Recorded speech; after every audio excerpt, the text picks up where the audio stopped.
ఆకాశంలో నుంచి దేవుడు తొంగి చూడగా ఒక మనుషుడు చనిపోవడానికి సిద్ధముగా ఉన్నాడు. అతని పేరు హిజ్కియా. మనకు ఒక ప్రశ్న, చనిపోకుండా బతకడానికి ఏ మనుషుడైనా భూమి మీదకి వచ్చాడండి? మీరు వచ్చినట్టుంది, నిస్సందేహంగా కూర్చున్నారు అట్లా. దేవునికి స్తోత్రం. ఎంతకాలం బతుకుతారో ఏమిటో మాకు తెలియదు కదా. చనిపోకుండా ఉండటానికి వచ్చిన నరుడు ఎవడైనా ఉన్నాడా? లేడు కదా.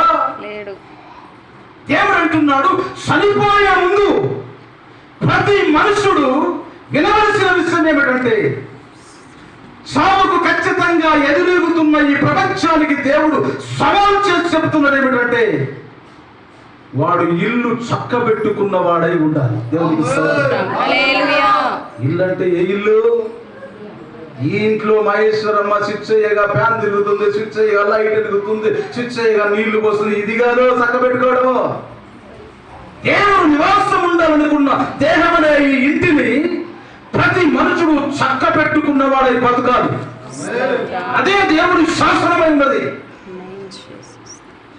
మన దేహం మన సొంతం కాదు. మన తల్లి గర్భంలో 9 మాసాలు మరుగు చేయబడ్డాం. కేవలము తల్లి తండ్రి సహకార ధర్మంలో ఉన్న పాత్ర లాంటి వాడు. దేవుడు ఈ దేహాన్ని అనుగ్రహించి రూపు తెచ్చినవాడు, కట్టినవాడు. ఆయన కోరుతున్నది ఏమిటంటే, సావక స్థిరుడెవడు ఉండడు భూప్రపంచంలో. మరణం అందరికీ సంప్రాప్తం అవుతున్నది కనుక మరణించే గడియలోనైనా ప్రతి మనుషుడు ఇంటిని చక్కబెట్టుకున్న వాడై ఉండాలి. ఇల్లు అనగా ఈ గుడారం. దేవుడు ఇల్లు ఇదే. ఇష్టానుసారంగా ఉంచాడు. మహేశ్వరుని అడుగుదాం. మేమందరం పోయిన తర్వాత రోజు ఇంటి తలుపులు పెట్టుకున్న డ్యూటీకి వెళ్తావా, ఇట్లే ఉంచి వెళ్తావా చెప్పమ్మా? పెట్టకపోతే ఏమవుతుంది? ఎందుకు వస్తుంది దొంగది? అది దేవునికి స్తోత్రం. హల్లెలూయా. అదంతా సత్యమా? బతుకుచున్న నరులు కూడా దేవుని గుడారముగా ఉన్న శరీరములోనికి బాహ్యములో వచ్చిన చెత్త చెదారము, దుర్మార్గత, పాపములకు సంబంధించినవన్నీ కూడా లోపలికి రాకుండాన్నట్లు మనస్సాక్షిని భద్రపరుచుకొని బతకాలి.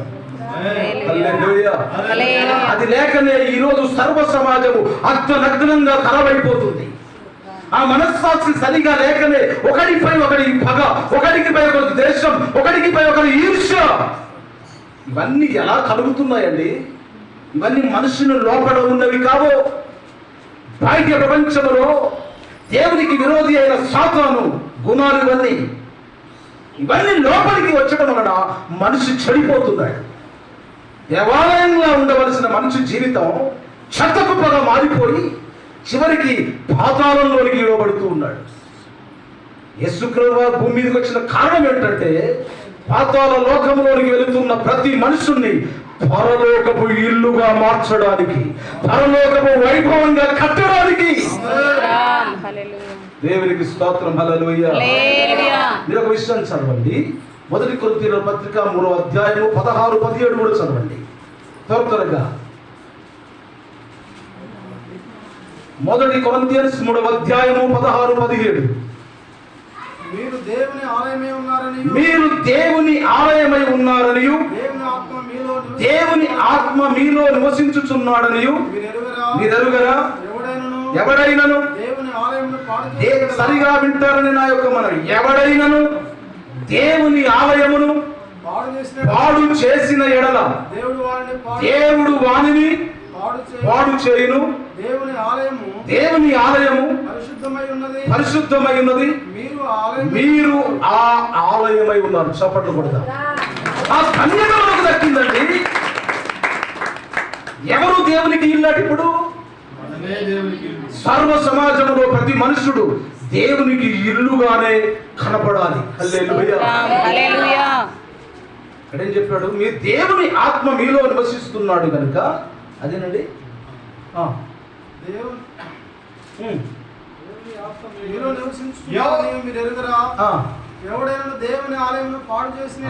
చాలు. ఎవడైనను ఈ దేహం అనేటువంటి దేవునికి ఆలయముగా ఉండవలసిన ఈ దేహమును పాడు చేసిన దేవుడు వాణిని కూడా పాడు చేస్తాడట.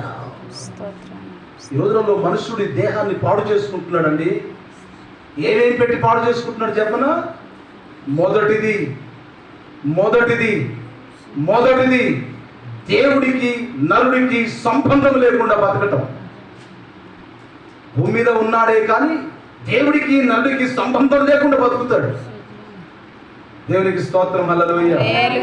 ఈ దేహాన్ని ఏమేం పెట్టి పాడు చేస్తారు? లోకములో ఉన్న అన్ని దీని మీదకి ప్రయోగిస్తారు. తాగుడు, జూదము, వ్యభిచారము, కక్షలు, క్రోధాలు, ఏమేమో ఉన్నాయి. ఇంకా ఈ రోజులలో రోగాలు ఎందుకు పెరుగుతున్నాయో చెప్పనా? ఈ దేహాన్ని ఉండనివ్వటి, సరి అయిన క్రమంలో ఉండనియట.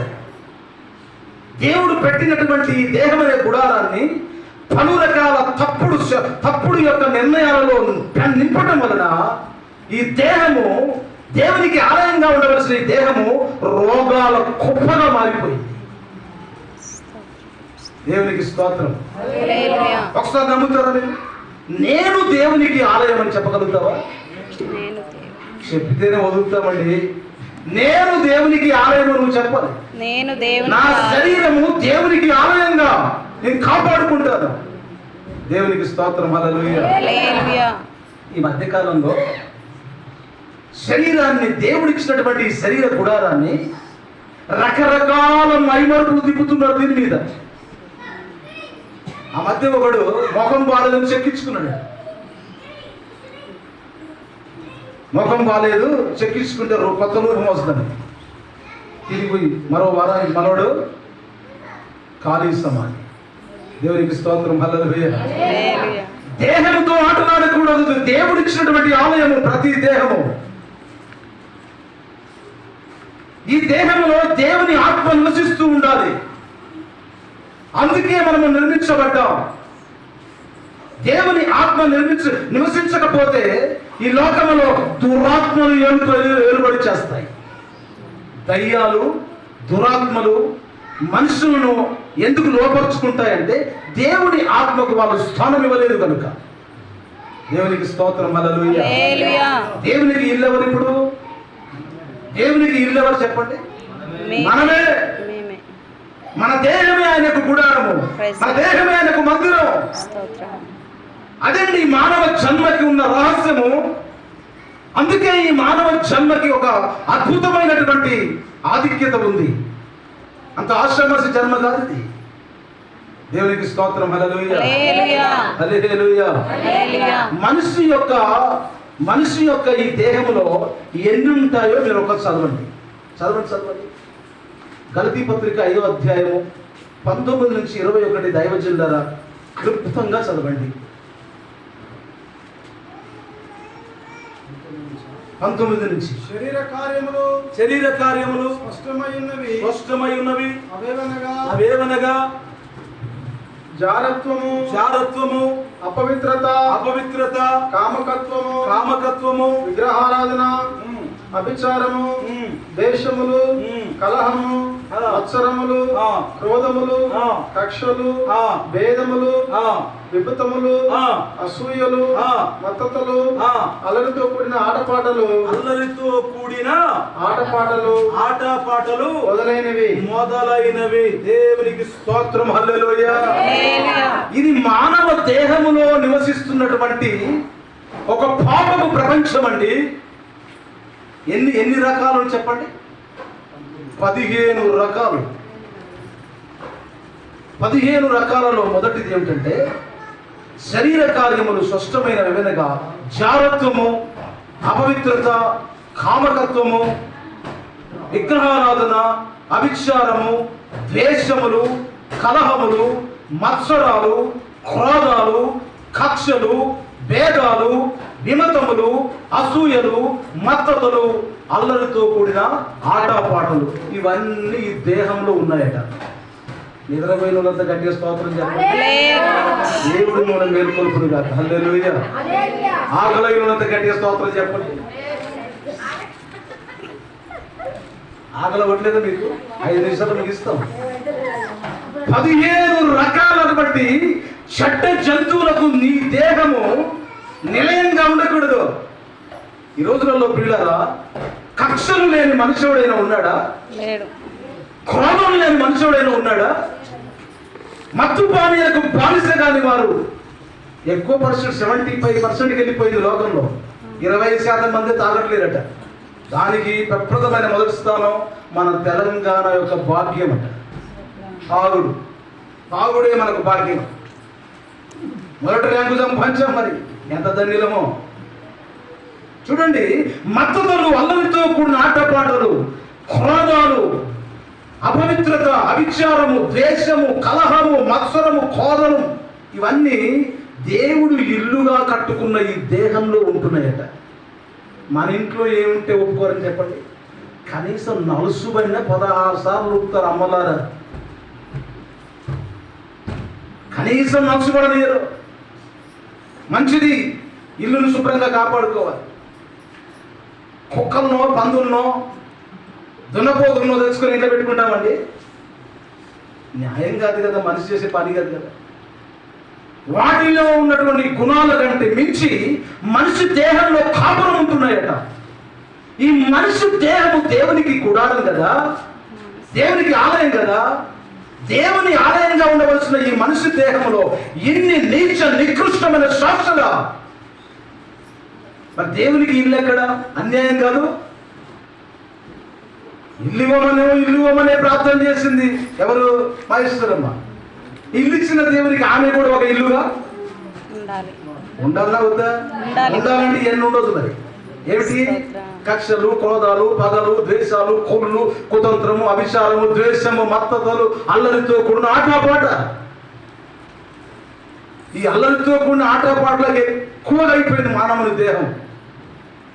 ఒక బట్ట కట్టిన అందం లేదు, ఒక డ్రెస్ దొరికిన అందం లేదు సమాజంలో. ఎక్కడెక్కడియో తూట్లు పడి ఏం చేసి ధరిస్తా ఉన్నారు.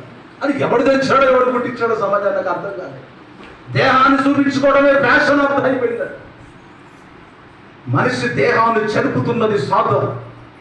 మనిషి దేహాన్ని దేవాలయంగా ఉండకుండా అనేక రకాల బుద్ధులతో చెరుపుతున్నది దురాత్మ లక్షణము, దయ్యపు శాస్త్రం.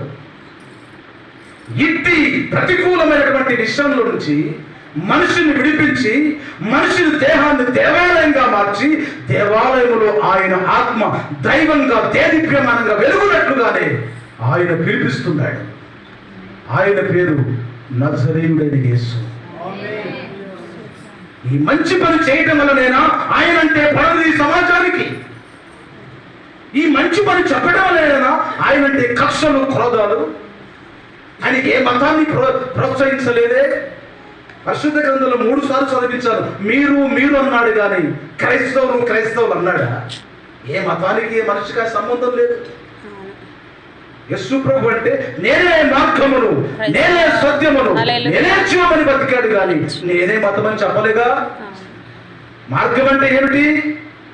దేవుడు నరుడు దేవుడు వెళ్ళిన మార్గంలో వెళ్ళటానికి ఆయన మాదిరిగా వచ్చాడు. సత్యం అంటే ఏమిటి? దేవుని వాక్యాన్ని అనుసరించడం సత్యం. జీవం అంటే ఏమిటి? పాపమును పోగొట్టుకొని పవిత్రత అనుబంధం కలిగి జీవించడమే జీవం కదా. ఈ 3 ఇచ్చడానికే కదా ఆయన వచ్చింది. అటువంటి ఆయనకు ఇల్లు లేకుండా ఈ లోకము వెలివేయటమా? మనుషులు లోకంలో ఇష్టానుసారంగా జీవిస్తున్నప్పటికైనా ఆయన ఏం చేయలేకపోతున్నాడే. కారణం ఏంటి చెప్పనా? ఆయన ప్రేమ చూపుతున్నవాడు, ఆయన దయ చూపుతున్నవాడు. దేవునికి స్తోత్రం. ఒకనాటికైనా ఎవరైనా నన్ను కనుగొనుతాడేమో, నా యొక్క దీర్ఘ శాంతమును పరిశీలిస్తాడేమో, నా వాత్సల్యతను ఒకసారి కనుగొంటాడేమో. నా ప్రియ సహోదరులారా, దేవుని నీవు నివాస స్థలముగా పొందే పరిచర్యయే యేసుక్రీస్తు వారు భూమి మీద చేసిన పరిచర్య. దేవునికి స్తోత్రం. హల్లెలూయా. మీకు ఒక న్యాయాన్ని చూపించి ముగిస్తాను. దయచేసి చదవండి. కీర్తన గ్రంథం అనుకుంటాను 91:9 చదవండి. త్వరగా లెక్క పెట్టుకున్న చెప్పండి. ఎన్ని నిమిషాలు అయింది? యెహోవా నీవేనా ఆశ్రయమని నీవు మహోన్నతుడైన దేవుణ్ణి నీకు నివాస స్థలముగా చేసుకొని ఉన్నావు. నీకు దేవునికి స్తోత్రం, హల్లెలూయా. హల్లెలూయా. మనుషునికి దేవుడిస్తున్న వండర్ఫుల్ బంపర్ ఆఫర్ ఏమిటంటే దేవుణ్ణి అతడు నివాస స్థలంగా పొందాలి. అది ఎలా సాధ్యమవుతుంది? దేవునికి మనిషి నివాస యోగ్యమైన శరీరంలో బతకాలి. అప్పుడే ఆ న్యాయ విమర్శ న్యాయంగా కనబడుతుంది. భగవంతుడు ఎప్పుడూ మానవునికి దూరంగా ఉండాలనుకోవట్లేదు. ఆయనే మనిషికి నివాస స్థలంగా ఉండాలనుకుంటే మనుషుడు ఆయనకు మందిరంగా తన దేహాన్ని కాపాడుకుంటూ బతకాలి. హల్లెలూయా. హల్లెలూయా. మరి దేవుడే గనక మనిషికి నివాస స్థలంగా లేకపోతే జరిగే ఉపద్రవం ఏంటో మీకు జ్ఞాపకం చేసి ముగిస్తారు. ఈ ఇల్లు భూకంపం వస్తే ఉంటుందండి, శుభమైన ఇల్లు కట్టుకుంటే అంత పెద్ద మాట ఉందా? అనుకోవద్దు కదా. ఈ ఇల్లు భూకంపం వస్తే ఉంటుందా? ఏ ఇల్లు ఉండదు. దేవునికి స్తోత్రం, హల్లెలూయా. మళ్ళీ మయన్మార్లో మొన్న ఛత్తీస్గఢ్ అవతల మణిపూర్ అవతల ప్రాంతంలో మయన్మార్లో భయంకరమైన భూకంపాలు వచ్చాయి. భూకంపాలు మాత్రం వెంటనే వస్తున్నాయి. ఇల్లు శిథిలమైపోతున్నాయి, నెలలు విడుదలగా భూస్థాపన అయిపోతా ఉన్నాయి. మరి ఈ ఇంటి కొరకు ఆశపడితే ఏమిటండి ప్రయోజనం నరుడికి? దీంట్లో గ్యారంటీ ఏముందని అట్లనుకోని ఇల్లు లేకుండా బతకమని వాక్యం ఎక్కడ చెప్పట్లేదు. ఇల్లు ఉండాలి, స్థిరమైన నివాసం నీకు కావాలి. అది స్థిరమైనది, దాని పునాదులు ఎవరు పెళ్లగించని నివాసమే. దేవుణ్ణి నీవు నివాస స్థలంగా పొందాలి. హల్లెలూయా. అప్పుడే నువ్వు సురక్షితమైన ప్లేస్, సేఫ్ జోన్ లో ఉన్నావు అర్థం. అక్కనపల్లి నుంచి వస్తున్నప్పుడు కోట కట్టాడు ఒక అయ్యగారు. దాని చుట్టూ కూడా కరెంటు ఫినిషింగ్ అది పెట్టుకున్నాడు. నేను అనుకున్నాను, ఎందుకురా వీడికి ఇంత పిచ్చి, నాకు అర్థం కాదు. ఒక మానవుడికి తన ఇల్లు మీద ఇంత మమకారం ఉంటే అది నెరవేరగా లోపలికి వెళ్ళిపోతుంది కదా. స్థిరమైన ఇల్లుగా నిన్ను మార్చడానికి దేవునికి స్తోత్రం. దేవుడే నివాసించినట్లుగా నీ దేహాన్ని ఆయన ఆలయంగా మార్చడానికి ఈ బోధనను నీకు నా కొరకు సిద్ధపరచాడు ఆయన. బైబిల్ గ్రంథం ఇస్తున్నటువంటి ఒక గర్వకారణమైన స్టేట్మెంట్ ఏమిటంటే మనుషుడు దేవునికి ఆలయంగా మార్చబడడానికి ఈ గ్రంథము రాయబడి ఉంది. హల్లెలూయా. దేవునికి స్తోత్రం, హల్లెలూయా. దేవుని నివాస స్థలంగా పొందకపోతే మనిషికి డేంజర్ జోన్ ప్రతి క్షణంలో ఉంది. ప్రతి క్షణంలో ప్రమాదమే ఉంది. చదవండి, మీరు ఒక విషయాన్ని జ్ఞాపకం చేసి నేను ముగిస్తాను. ప్రకటన గ్రంథం 6వ అధ్యాయం అనుకుంటాను, త్వరగా తీసి చదవండి. ఈ లాస్ట్ రెఫరెన్స్ ముగిస్తాను. ఒకవేళ ఒక నిమిషం 2 నిమిషాలు ఎక్కువ అవుతే